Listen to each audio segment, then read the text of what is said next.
Keep your wellness routine going strong all summer. Kachava's new travel packs help you stick to your daily ritual even when you're on the go. Just one packet of Kachava's all-in-one nutrition shake provides complete nutrition wherever you are, with 25 grams of protein, 6 grams of fiber, greens, adaptogens, and more. Simplify your daily ritual.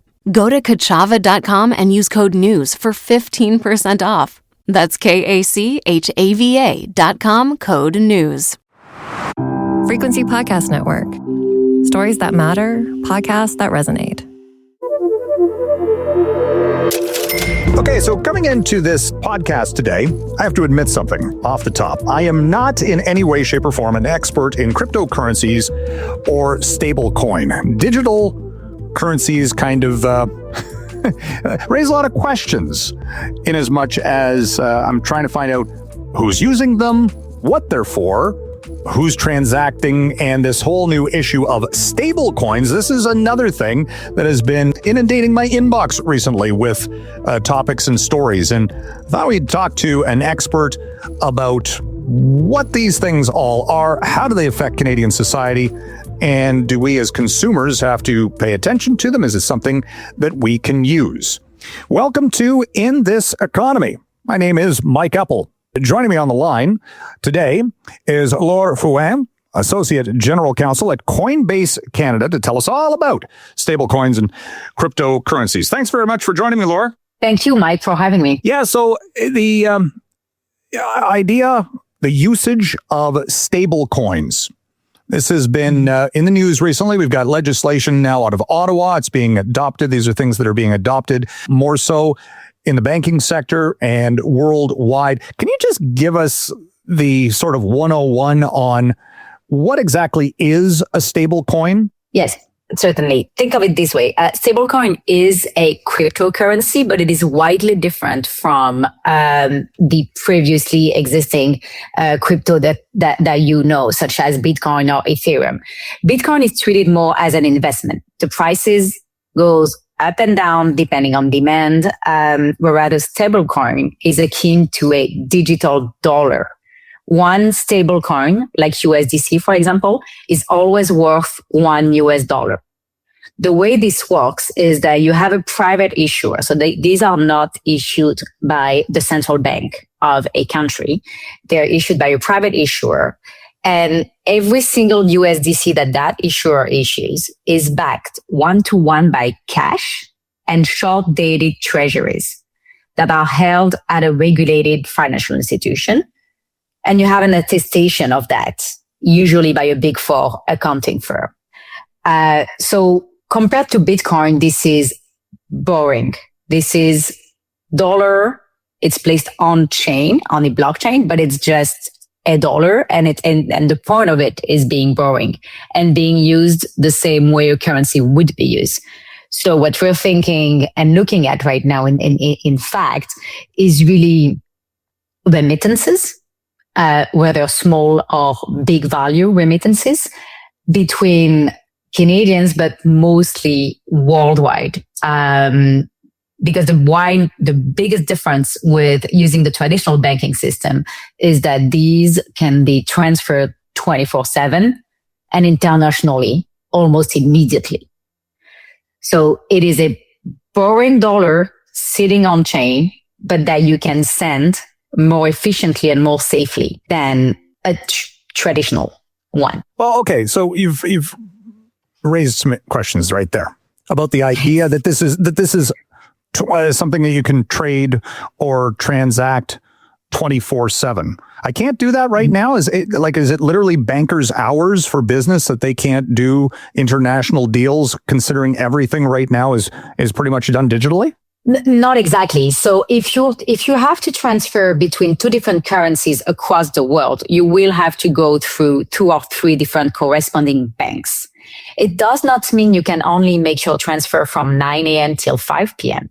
But what it does mean is that it will never be instantaneous 24/7. What I meant by 24/7 in stablecoin is that if I said right now a USDC to someone in Vietnam, almost instantaneous, that person receives it over there. Does it get converted then back to the local currency at that point? Because again, in this case, you're talking about a stable coin that is pegged 1-for-1 to the US dollar. I know we've got them here in Canada now too, but it basically allows for point A to point B, and then it gets converted to, well, theoretically, I guess you could ask for whatever currency you wanted to be converted to, right? Correct. That person can keep the USDC or itself take the steps needed to transfer it back to its own currency or any other currency. That is the choice of the recipient. Who's the issuing companies?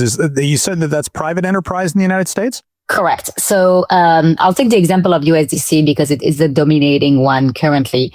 The issuer is Circle. That is a regulated issuer from the US. In Canada, the situation is a little different because of a legacy regulatory matters that I will not bore you with.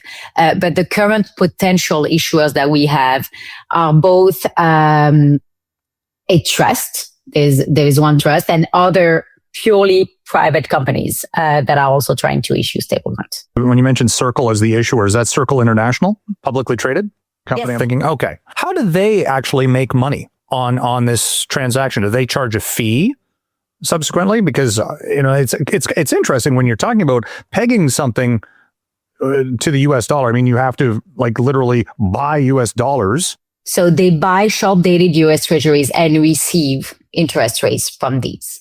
Circle, for example, is one of the top 10, and I can't remember the number it is sitting at right now, but it was one of the top 10 holder of US treasuries. So that is the main revenue driver. Interesting. So they basically generated their revenue or their initial investment going through a publicly. With their reserves. Yeah.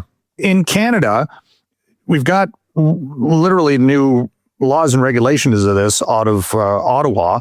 And I guess there's a little bit of debate about, I saw Don Tapscott, who's one of the pioneers in crypto, saying that it should be, he was basically, I'm paraphrasing, but arguing it should be a private entity and not the Bank of Canada, for example, issuing stablecoin. But wouldn't it make more sense to have central banks actually issuing these things? That seems to me would kind of take out the middleman. That's a very interesting point because that is where we started from in Canada, and the Bank of Canada conducted its own reviews and research on that topic and concluded that Canadians did not want what we call a CBDC. So that would be a stablecoin issued by the central bank. And the main concern from the industry and from individuals with the CBDC is privacy. It's what happens once there is full access to what an individual does with every single one of its own cents. So it drives concern whereas with a private company and competition in the space, multiple eventual issuers of stablecoins and a choice of which stablecoin you use, individuals are more comfortable with that usage. And we've also seen in reality in what happens in the market now that it is more efficient. We haven't seen any real efficient CBDC anywhere in the world. Whereas both USDT and USDT, so these are two USD denominated stablecoins, are efficient and have shown strength and resilience. I think it's really interesting though that the whole idea, I thought, from the crypto space was again to decentralize things with whether it's Bitcoin or Ethereum or Solana or any of the multitude of cryptocurrencies. This is almost bringing it back. If it's based on the US dollar or the Canadian dollar, you're kind of bringing it back full circle. Am I wrong? That's correct. And this is a topic of much contention also in the industry. The long-term view of Bitcoin for many, what we call Bitcoin maxis, remain that the ultimate goal is that your value will be one Bitcoin and not one Bitcoin is equal to 60,000 US dollar. But the reality of the world as it is today, more than a decade into the existence of crypto, is that has not happened yet. And we've seen crypto enter the traditional finance world and being quite widely used today. And it is using currency. It is using mainly the US currency as of today. Hence the need for what we call an on-ramp and off-ramp mean from the currency that you're using into the chain by using a stablecoin that is the currency you're using, but on chain. Keep your wellness routine going strong all summer. Kachava's new travel packs help you stick to your daily ritual even when you're on the go. Just one packet of Kachava's all-in-one nutrition shake provides complete nutrition wherever you are, with 25 grams of protein, 6 grams of fiber, greens, adaptogens, and more. Simplify your daily ritual. Go to kachava.com and use code NEWS for 15% off. That's KACHAVA.com, code NEWS.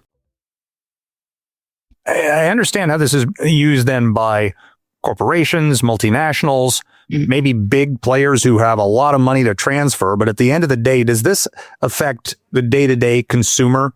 Because, I'm still in some cases paying with cash. I'm fine with Interac or e-transfer or these other things. But am I ever going to need to use a stablecoin? Well, need to, but you could. And I think we have seen in the last year the real inflection point there. There were 3.2 billion of the transactions that were made were in small value. So, between $1 and $1,000 and $10,000. So these to us are likely akin to paying bills, remittances, etc., rather than large transfer value. So we're seeing that shift slowly. And the reason why we're seeing that shift, we believe, is because of the offering that is actually widening. For example, online shopping is now being made available through stablecoin more and more. So Shopify merchants, for example, can accept USDC. So we're finally seeing a certain convergence of the offer of being able to pay in stablecoin, for example, online, because it's, of course, easier, and the use of USDC by individuals. Well, it raises an interesting point, though, the fact that at the end of the day, you still want to know what you're paying for based on the original currency. And that's been the problem with Bitcoin, for example, because 1 minute today it's at almost $80,000. 3 months ago, it was 130,000. So how do you base a transaction on something that has so much volatility? This, to my mind, is almost the cryptocurrency 2.0, if you will, that it's actually something that is more useful, for lack of a better description. No, correct. And that's finally a real life case of updating the financial system, which is what we ultimately all want to see happen, thanks to crypto and the technology that comes with it, is updating the way in their daily life people interact with the money that they've earned. So yes, entirely correct. This is not the ultimate dream of Bitcoin originally, but it is a first step toward updating the financial system. Definitely. Are you concerned, though, or, you talked about the privacy, why some people don't want a central bank involved with this and that it should be private enterprise. But the criticism of the cryptocurrency market has been, to some extent, that aspect of it, that it's been used for nefarious purposes. You can't track it and all these other things. And that, kind of eliminates the issue of regulatory oversight. So do you have to kind of find a balance there somewhere? You do. And I think Canada is in the right place for that, to be honest. Very, very quickly, the Canadian regulators made sure that we had regulated player. So in order to interact with a centralized exchange, such as Coinbase, for example, you do go through KYC. You do go through enhanced checks.